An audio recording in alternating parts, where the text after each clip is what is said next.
The covariance between two random variables tells us something about the strength of the dependence between them, but it is not so easy to interpret qualitatively. For example, if I tell you that the covariance of x and y is equal to 5, this does not tell you very much about whether x and y are closely related or not.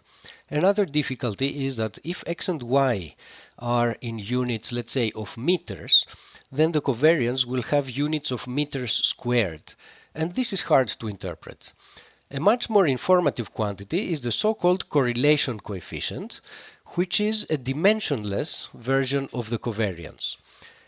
It is defined by this formula here. We just take the covariance and divide it by the product of the standard deviations of the two random variables.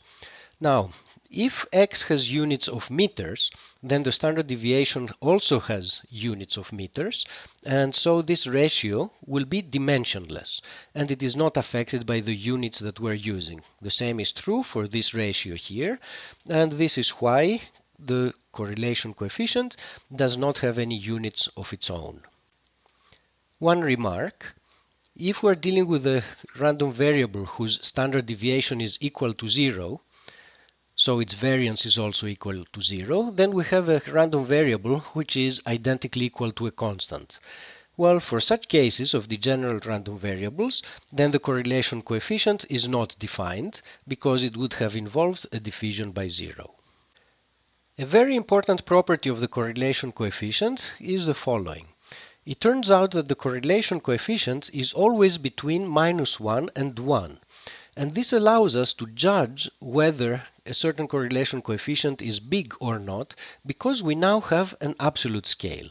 And so it does provide a measure of the degree to which two random variables are associated. To interpret the correlation coefficient, let us now look at some extreme cases. Suppose that x and y are independent. In that case, we know that the covariance is going to be equal to 0, and therefore the correlation coefficient is also going to be equal to 0. And in that case, we say that the two random variables are uncorrelated. However, the converse statement is not true. We have seen already an example in which we have 0 covariance and therefore 0 correlation, but yet the two random variables were dependent. Let us now look at the other extreme, where the two random variables are as dependent as they can be. So let's look at the correlation coefficient of one random variable with itself. What is it going to be? Well, the covariance of a random variable with itself is just the variance of that random variable. Now, sigma x is going to be the same as sigma y because we're taking y to be the same as x. So we're dividing by sigma x squared, but the square of the standard deviation is the variance, so we obtain a value of 1. So a correlation coefficient of 1 shows up in such a case of an extreme dependence. If instead we had taken the correlation coefficient of x with the negative of x, in that case we would have obtained a correlation coefficient of -1. A somewhat more general situation than the one we considered here is the following. If we have two random variables that have a linear relation, that is, if I know y, I can figure out the value of x with absolute certainty, and I can figure it out by using a linear formula. In this case, it turns out that the correlation coefficient is either +1 or -1. And the converse is true. If the correlation coefficient has absolute value of 1, then the two random variables obey a deterministic linear relation between them. So to conclude, an extreme value for the correlation coefficient of plus or minus 1 is equivalent to having a deterministic relation between the two random variables involved. A final remark about the algebraic properties of the correlation coefficient. What can we say about the correlation coefficient of a linear function of a random variable with another?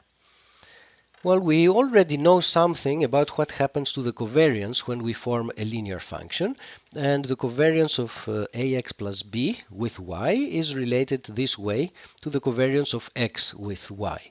Now let us use this property and calculate the correlation coefficient between ax plus b and y.